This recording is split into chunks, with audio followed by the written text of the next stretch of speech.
Hello friends, and welcome to another quick MarioMayhem.com video. Today we are heading back into outer space as we take a closer look at the 2010 classic Super Mario Galaxy 2. One of the best-selling games on the Wii, this sequel has managed to move an amazing 6.72 million copies worldwide so far. In January 2015, it was even the first disc-based Wii game that was digitally re-released on Nintendo's eShop. And I guess it's no surprise since it received critical acclaim from the likes of GameSpot and GamesRadar. And even IGN had no problems with the amount of water in this game and gave it a 10 out of 10. But what's lurking beneath this seemingly harmless surface of platforming goodness? Let's find out as we explore 8 trivia, Easter eggs and beta bits from Super Mario Galaxy 2. Number 8. The development of Super Mario Galaxy 2 started right after the first game was released. At the time, however, the game was known as Super Mario Galaxy 1.5 and was planned as a new version of the original installment, rather than a true sequel. After a year of development, Miyamoto realized this 1.5 version of the game had already introduced too many new elements and ideas, and so they spent the next 2.5 years perfecting the true sequel. The internal disk ID for Super Mario Galaxy 2 still remains as Super Mario Galaxy More, as a leftover from this earlier period. Because the game was more challenging than the first one, the Japanese, European and Australian versions of the game even came with a helpful instructional DVD manual that explained the basic controls as well as advanced gameplay. No one knows for sure why this DVD wasn't packaged with the American release. Number 7. There were a few interesting cut bits and early ideas for this game too. During early development there were plans for other Nintendo characters to cameo in the game, such as Pikmin and good old Donkey Kong. Miyamoto stepped in though and decided they wouldn't fit well within the game and the plans were scrapped. The diggers from Spin Dig Galaxy that was seen in the 2009 E3 trailer also changed in the final version of the game. This early screenshot shows the rounder bodies and side-eye positions that make them look a bit like yellow bullet bills. And lastly, the boss Mega Hammer was actually a name swap just before the release. The original name was Malatoid, and he was even referred to by this name in demos. It's unknown why this name was changed. Number 6. An article posted by torrentfreak.com at the end of 2011 revealed that Super Mario Galaxy 2 was the most pirated Wii game for the second year in a row.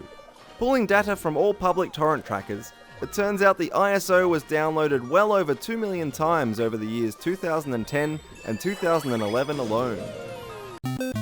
Number 5. Hiding unused in the game's files is an animation of King Lakitu being hit so hard his glasses fall off. Even though he seems to search his face for his glasses, the animation is incomplete as his fingers and facial expressions seem to stay the same. It's unknown what this was planned for, but YouTuber Burby100 speculates it was an early animation of King Lakitu being hit by a star bit. Number 4. Some of you might remember the level known as Throwback Galaxy in World 6. If so, it's probably because it's the same as Whomp's Fortress from Mario 64.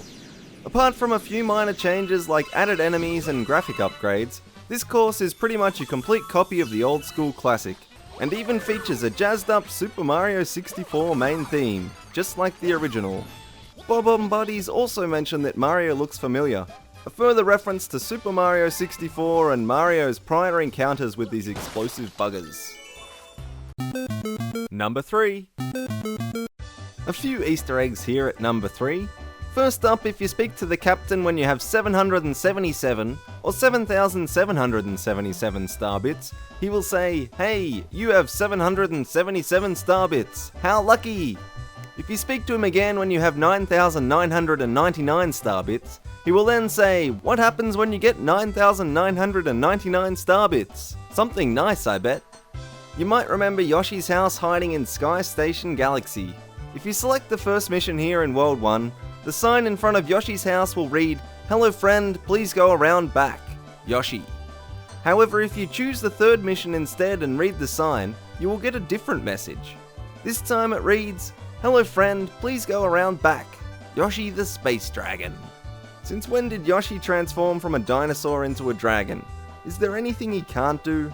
We can maybe explain the space bit though, as when asked how Yoshi could survive in space, one of the game's producers, Yoshiaki Koitsumi, replied with, Well, it's because he's a space Yoshi.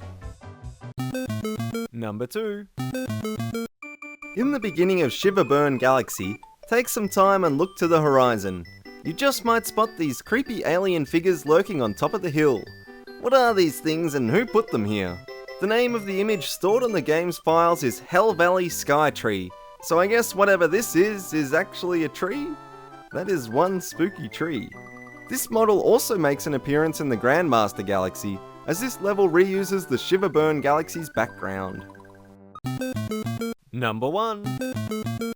And finally here at number 1 we take a look at a game over glitch during the game's final credits.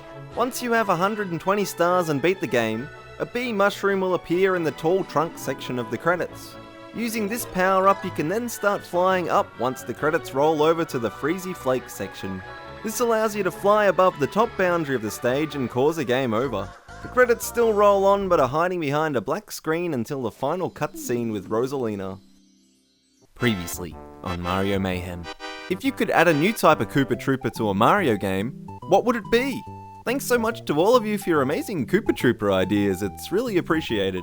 If Nintendo ever runs out of enemy concepts, I know who they can talk to. Here are a few honourable mentions for everyone to enjoy. And today the Luigi clap goes to Dan the Black Yoshi for his suggestion of saddling a Koopa Troopa. Presumably for rodeo related reasons, as I hear Dan owns the largest competitive Koopa Troopa riding ranch in the world. So that's pretty good as well as this comment.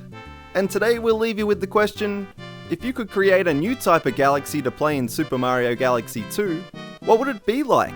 Let us know your thoughts in the comments below and the best most creative answer will be featured in one of our next videos. Don't be afraid to like other people's comments if you think they are good too, it's always nice to get a like. And that's it for today friends, I hope you enjoyed these 8 Super Mario Galaxy 2 facts and things. Don't forget to subscribe if you haven't already, share this video with your friends, keep those comments and likes coming and we'll see you soon.